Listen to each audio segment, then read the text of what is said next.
we are unfortunately in the middle of what is amounting to an increasing disease burden in this country. And if you were to look at the Indian Council of Medical Research rates, there's about a 4 to 5% increase per annum compounded annually with breast cancer. So much so that it was 218 on the cause of death list in 2003. It is now number 7 as a cause of death in our country, if you take all the parameters into account. And it is apparently the fastest rising disease amongst women which is not infectious in our country. So we see about and operate about 500 to 600 cases a year just at my unit. And the age group is very different to that in the West, in that our median age of occurrence is between 42 and 47. We've got cases spilling over which are in their 30s, and of course as life expectancy increases, over 70 as well, which are very hard to manage because there's very little research being done at either end.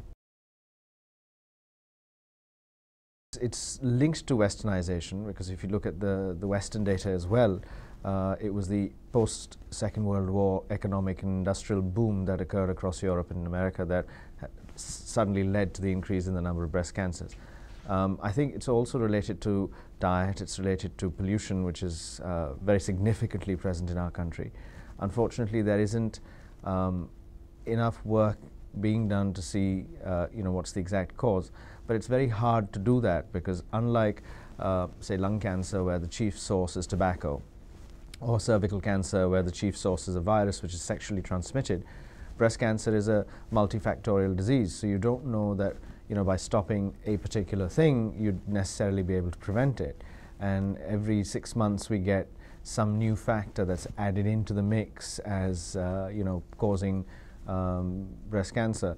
The recent one was red wine, in the study that they did in the UK, where they said that women who have X number of glasses of red wine a week are far more likely to get breast cancer than the ones that don't. And if you look at it against the cardiac background, that recommends that you have 4 glasses of red wine a week at least. So it's not just one thing that you're looking at. It's very hard to actually establish what is causing breast cancer in our country.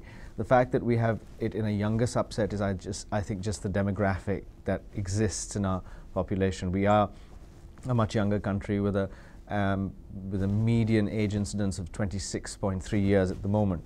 So if you're looking at that, then I think you're actually doubled your age almost limit to getting the cancer, which is pretty similar to what was there in the West, where a median age being about 62 or 58 in the 80s, and the average age of breast cancer was 55 to 57. So it was bang on. I think the age will increase as the pyramid reverses itself in our country, but that's some time to come. Well, it was very interesting because we had 3 difficult cases of 3 women, one very young, as I had mentioned earlier, in her 30s, one in her late 70s, where there was access potentially to all sorts of therapy, but it was a question of what should be applied. How should you diagnose this patient? What is the need to apply all the current gizmos that we have at our disposal? Very often we find that patients have walked into our clinics with a whole host of investigations that you would never ever dream of recommending based on evidence-based medicine. And I think that's the challenge in India, is we're not necessarily a resource-poor country. I think it's just poorly managed resources as opposed to resource-challenged. And I think if you've put a lot of technology available to people, people want to fall back on technology as a fail-safe mechanism, which is not always true, because there is horses for courses, and there is definite evidence base to applying technology. And just trying to get things across as to who should have a mammogram, when should you have a mammogram, who should have a PET scan, what is the role of breast conserving surgery, because one of the things in India is that we still believe, if you've got a breast cancer, it doesn't matter whether it's 1 centimeter or 5 centimeters, you must have the breast off, because that means the cancer will go away. We know from years and years of trial and experience that that's not always the case, and that's not the case, not always the case, that's not the case.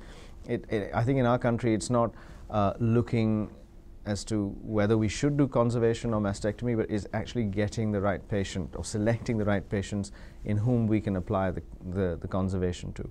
And I think that's what brought it out. And then you've got so much chemotherapy that is potentially being given to patients just because they're presenting slightly later.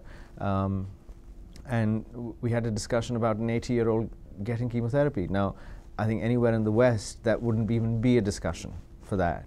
But it was done, and at the said institution at which this patient presented herself, she had chemotherapy, unfortunately, which was toxic to her, and she actually didn't die of her breast cancer. She died because of the therapy that's given to her.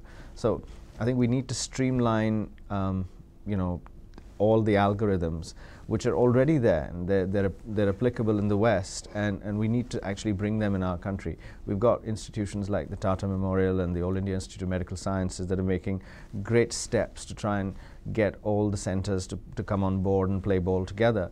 And I think we're looking at potentially better patient care over the next decade.